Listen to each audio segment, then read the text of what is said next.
están? Espero en el Señor que cada uno de ustedes esté muy bien. Mis oraciones a Él es para que el Señor les ayude en todo momento.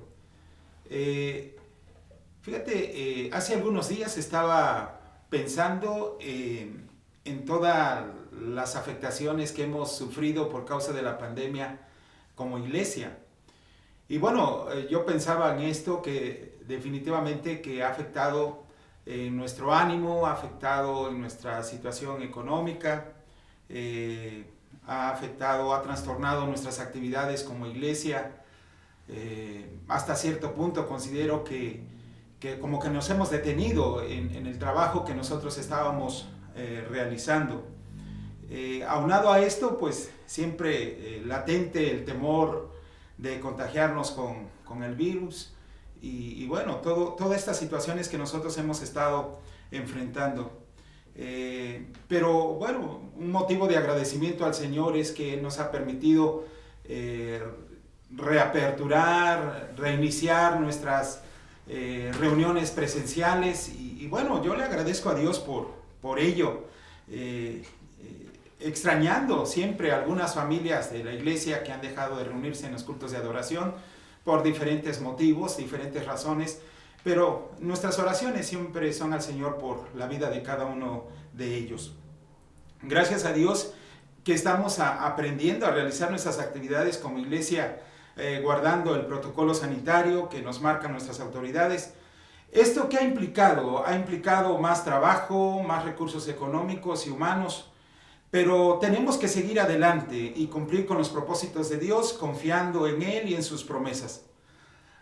Considero que una de las peticiones que debemos hacer al Señor es que Él nos dé sabiduría para que no dejemos de realizar el trabajo como iglesia, siempre guardando el protocolo que se nos ha establecido.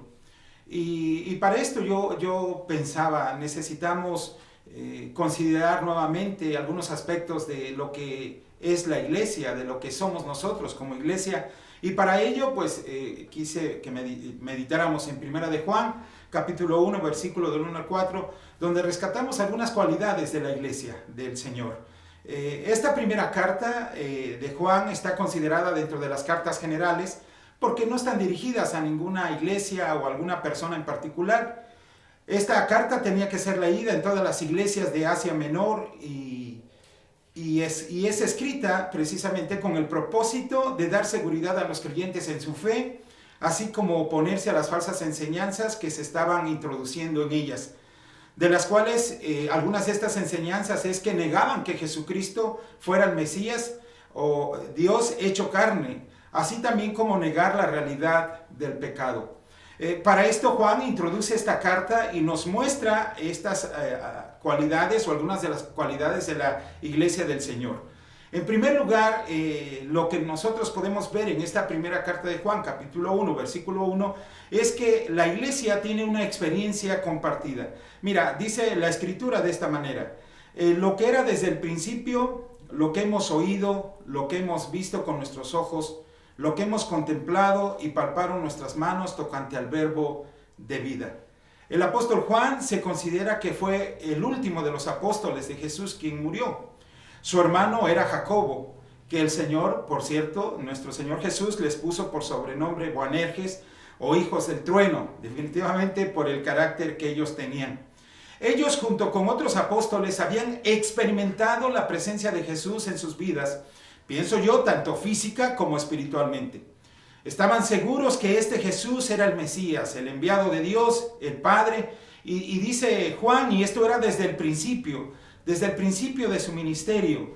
Ellos lo escucharon, lo vieron con sus propios ojos, lo contemplaron, lo palparon con sus propias manos tocante al verbo de vida, el mensaje de Dios o la palabra de Dios manifestada en carne. Ellos eran testigos de estas cosas. Esto estaba tan vívido estaba tan vívido en Juan que a pesar de que esto ya había transcurrido unos 60 años, pero él lo tenía tan presente en su vida. Este Juan fue el que se acercó al pecho de Jesús para preguntarle quién era el que lo había de traicionar. Cuando Jesucristo dijo, alguno de ustedes me va a traicionar, dice la Biblia que Juan fue el que se acercó al pecho de Jesús para preguntarle. Dice Juan capítulo 13, versículo 25. Él entonces, recostado cerca del pecho de Jesús, le dijo, Señor, ¿quién es? Algunos consideramos a veces este pasaje como que Juan estaba recostado en el pecho de Jesús, pero vemos en este pasaje que lo que hace Juan es acercarse al pecho de Jesús para preguntarle quién es el que lo había de entregar. Así que Juan, el apóstol, junto con los demás apóstoles y todos los seguidores de Jesús, habían experimentado a Jesús en sus vidas. Así como cada uno de nosotros que formamos la iglesia del Señor, aunque no vimos a Jesús, no hemos visto a Jesús físicamente, no lo hemos tocado, pero por la fe creemos que Jesús es el eterno Dios, es el mismo que dejó su trono de gloria para venir a esta tierra y hacerse hombre y morir en una cruz y cruz del Calvario por causa de nuestros pecados. Él fue sepultado y resucitó al tercer día, y después de andar dando mandamientos a los hombres durante 40 días, Él ascendió a los cielos y está sentado a la derecha del Padre, abogando por todos aquellos que se acercan a Dios por medio de Él. Además, esperando a que sus enemigos sean puestos en el estrado de sus pies. Y nosotros como iglesia esperando su segunda venida. Y todo esto nosotros lo creemos porque así lo enseñan las Sagradas Escrituras. Y las Sagradas Escrituras pues son verdad, es la verdad de Dios que se ha revelado para cada uno de nosotros. Entonces nosotros por fe creemos en Jesucristo y hemos tenido esta experiencia. Nosotros los creyentes en Jesús hemos experimentado su presencia. Me ponía a pensar tanto en nuestra conversión como en nuestras reuniones que tenemos, sea en el templo, en las casas o en algún otro lugar. Nosotros experimentamos la presencia de Dios. Esto nos hace, me ponía a pensar, esto nos hace diferentes a otros tipos de asambleas, a otros tipos de reuniones, tanto de grupos como de clubes deportivos o sociales. Cuando los creyentes en Cristo se reúnen, Él está en medio de ellos. Mateo 18:20, mira lo que dice, porque donde están 2 o 3 congregados en mi nombre, allí estoy yo en medio de ellos. Esto es una realidad, esto es una promesa del Señor Jesús. Cuando la iglesia se reúne, donde están 2 o 3 congregados, no importando el lugar, 2 o 3 congregados, el Señor Jesús está en medio de ellos. Y esto lo tenemos que creer. Tenemos que creer esta promesa del Señor. Esto es lo que nos hace diferentes a nosotros como iglesia, a otro tipo de grupos, a tanto sociales, ¿verdad? Como deportivos, a otro tipo de grupos. Esto es lo que nos hace diferente. Por eso puedo decir que esta es una de las cualidades de la iglesia, el tener una experiencia compartida con el Señor. Y no solamente de una manera personal. Solamente para recordarte que la iglesia no es un edificio. La iglesia no es un edificio, la iglesia es una comunidad de creyentes que reconocen a Jesús como Salvador y le sirven como Señor, que se reúnen con un fin y con una misión. Así que el apóstol Juan escribe esta carta para que los creyentes no dudaran que Jesús es el Mesías, el Hijo de Dios, y que fue manifestado en carne o se hizo hombre. Juan y los demás apóstoles habían experimentado la presencia del Señor Jesús en sus vidas de manera física y daban testimonio de ello. De verdad, me pongo a pensar en esto que nosotros también como iglesia hemos experimentado. Viene a mi mente muchas cosas que han sucedido en nuestras reuniones de adoración como iglesia. Como Jesús ha manifestado su poder y ha sanado a hermanos en las reuniones cuando estamos adorando, los ha sanado, les ha ayudado en ciertas cosas que ellos padecían, como el Señor se ha manifestado. Y nosotros damos testimonio de ello, por eso es que no solamente, claro, Juan y los apóstoles habían tenido esta experiencia de primera mano. cuando yo menciono lo que dice Juan, cómo se recostó, se acercó al pecho de Jesucristo, convivieron con Él, tuvieron esta experiencia. Y nosotros por la fe también creemos esto, y nosotros también hemos tenido estas experiencias con nuestro Señor Jesús. Pero ellos daban testimonio de ello. Por eso, tanto la iglesia o los creyentes en Cristo no solo tienen la experiencia compartida, sino que también nosotros como iglesia tenemos una tarea compartida. O sea, tenemos una experiencia compartida, pero tenemos también una tarea compartida. Dice Primera de Juan, capítulo 1, versículo 2. Porque la vida fue manifestada y la hemos visto y testificamos y os anunciamos la vida eterna, la cual estaba con el Padre y se nos manifestó. Otra vez Juan menciona que esta vida les fue manifestada a él y a los demás apóstoles. Aunque él era el único que quedaba con vida y seguía dando testimonio de ello, él reconocía que todos ellos habían sido testigos presenciales de la manifestación de Dios por medio de nuestro Señor Jesucristo y que habían testificado de él y habían anunciado la vida eterna. Todos los discípulos habían dado testimonio de Jesús, a pesar de que muchas veces se los habían impedido. Mira, en Hechos capítulo 4, versículos 19 al 20, dice la palabra del Señor. Mas Pedro y Juan respondieron diciéndoles, juzgad si es justo delante de Dios obedecer a vosotros antes que a Dios. Porque no podemos dejar de decir lo que hemos visto y lo que hemos oído. A pesar de las situaciones que ellos se estaban presentando, la gente, los religiosos del tiempo de Juan les impedían seguir testificando de estas cosas.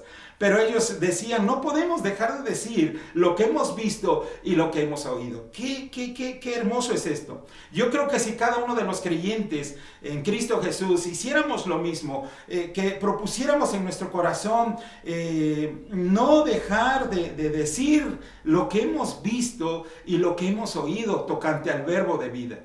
Creo que cada uno de nosotros hemos experimentado a Dios de una manera personal, pero también de una manera colectiva, como iglesia, como cuerpo del Señor.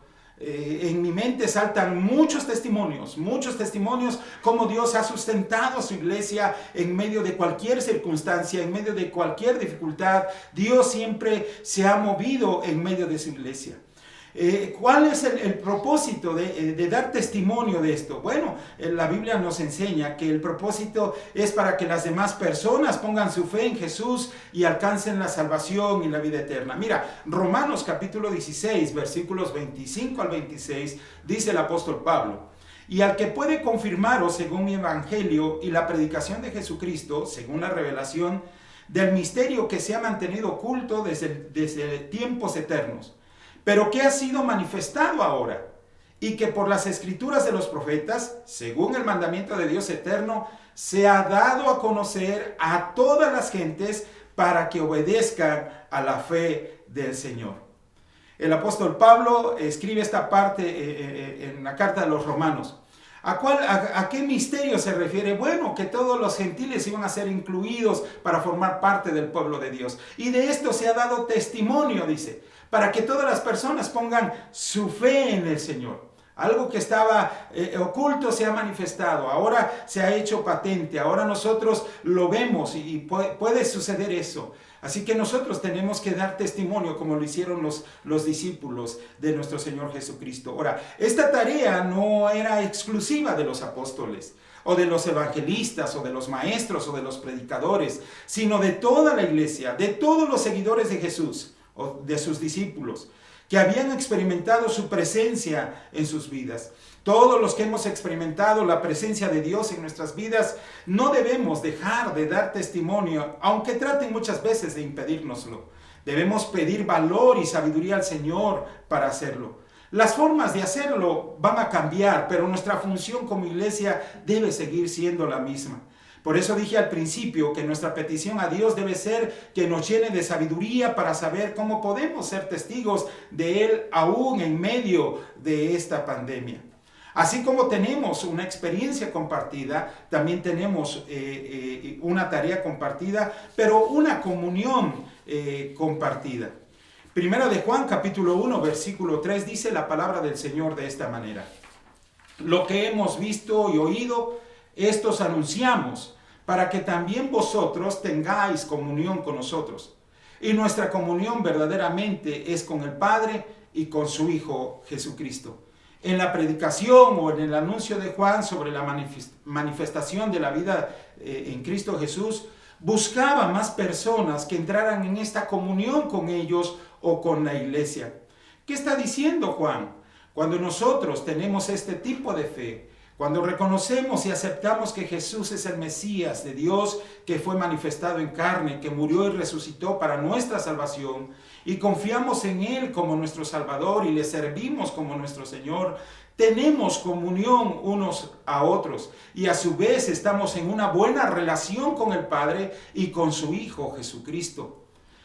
Esto da como resultado gozo, dice Primera de Juan, capítulo 1, versículo 4. Estas cosas os escribimos para que vuestro gozo sea cumplido. Los lectores de Juan estaban experimentando la duda por las enseñanzas que se estaban infiltrando de estos falsos maestros en la iglesia, acerca de que Jesús no había venido en carne o no se había hecho hombre. Y ponían en duda la humanidad de Jesús. Y esto ocasionaba intranquilidad en ellos, sobre todo en su salvación. Por eso dice Juan, por eso les escribimos esto, para que su gozo esté completo o cumplido.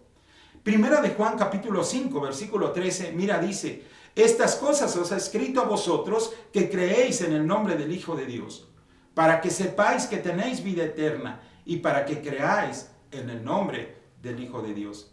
Si tú crees en Jesús, que es el Hijo de Dios o que es igual a Dios, tienes vida eterna. Y esta es la base del gozo de la comunión. Todo verdadero creyente está adherido a Cristo Jesús y por ende tiene la vida eterna. Porque Jesús es la vida. Y esta es necesaria no solamente para tener una comunión espiritual, sino también para tener una comunión social. Dice Hechos capítulo 2, versículo 42, y perseveraban en la doctrina de los apóstoles, en la comunión unos con otros, en el partimiento del pan y en las oraciones. Cuando las personas entran en esta comunión con Dios por medio de Jesucristo, pueden relacionarse con otros que tienen la misma fe en Jesús de una manera sana. Puedo pensar en los apóstoles del Señor, cada uno con su propia personalidad, su propio carácter, su propia expectativa de vida y también del reino de Dios. ¿Cómo es que pudieron socializar? ¿Cómo pudieron ellos tener esta vida en común? Bueno, el común denominador es que tenían ellos a Jesús. Jesús, Él los había llamado, Él los había reunido, Él estaba trabajando en sus vidas. Y yo creo que Jesús sigue ayudándonos a todos para que podamos nosotros tener esta comunión que Él quiere que tengamos. Así que la iglesia, no tenemos que dejar de tener estas cualidades, sino al contrario, desarrollar estas cualidades en la iglesia. Tener una experiencia compartida con el Señor, experimentar juntos la presencia de Dios, tener una tarea compartida entre todos, poder alcanzar a las personas para Jesucristo y no dejar de tener esta comunión entre nosotros como hermanos en la fe. Las formas, nosotros tenemos que pedirle a Dios sabiduría, que nos enseñe cómo lograr esto, que nuestro buen Dios nos ayude como iglesia a desarrollar estas cualidades y Él nos muestre el camino. Estaba pensando en esto de la comunión, donde están 2 o 3 congregados en su nombre, Él está en medio de ellos. Como iglesia, yo creo que necesitamos nuevamente regresar a los grupos pequeños que antes nosotros teníamos. Creo que podemos tener un mayor alcance, podemos desarrollar mejor estas cualidades que vemos aquí en la primera carta de Juan, que debemos de tener como iglesia. Yo creo que en los grupos pequeños podemos ir más adelante. Hermanos, de verdad yo le agradezco a Dios, pero que Él nos ayude a desarrollar estas cualidades, pero nosotros no debemos de perder el rumbo, no debemos de perder esto, la esencia de la iglesia, hermanos, no lo debemos de dejar, a pesar de la pandemia. Comentaba con el coordinador de evangelismo y le decía, oye, ¿qué hubiera pasado si nosotros hubiésemos puesto en marcha desde hace un año el programa de Operación Andrés? O sea, estamos en casa, sí, pero podemos orar por 10 personas que no conocen del Señor. Podemos hacer llamadas telefónicas, podemos realizar otras actividades. De verdad, que la iglesia no pierda esto, la esencia que el Señor ha dejado en ella. El tener, el experimentar su presencia de una manera compartida, el realizar la tarea de una manera compartida, todos usando nuestros dones y talentos. Además, tener esta comunión, asociándonos, tener buena camaradería, ayudarnos mutuamente, salir adelante en el nombre del Señor. Mis oraciones a Dios es para que nosotros no dejemos de hacer lo que tenemos en Cristo Jesús como iglesia del Señor. Mis oraciones a Dios es para que todos nos integremos y vayamos hacia adelante para honra y gloria de nuestro Dios. Vamos a orar. Padre, yo te doy muchas gracias por esta oportunidad que nos das de recordar lo que somos en ti y lo que debemos hacer. Y no debemos dejar de hacer. Te suplico humildemente que tú nos ayudes, nos bendigas como iglesia. Sé que para poder tener esta comunión entre uno y otro, Señor, necesitamos en primer lugar estar en una buena comunión contigo. Y esto lo logramos a través de la fe en Cristo Jesús. Cuando nosotros aceptamos, reconocemos que somos pecadores, cuando reconocemos que nuestro pecado nos ha separado de ti, que no tenemos derecho de estar contigo, pero también reconocemos que Jesucristo vino y murió en la cruz del Calvario para el perdón de nuestros pecados, y depositamos en Él nuestra confianza y creemos que Jesucristo no solamente murió y fue sepultado, sino que resucitó y está sentado a tu derecha, Señor, abogando por aquellos que nos acercamos a ti por medio de Él. Señor, ayúdanos a que como iglesia podamos ir hacia adelante, podamos marchar hacia adelante. Guárdanos en el hueco de tu mano y ayúdanos y protégenos en Cristo Jesús. Amén, Señor.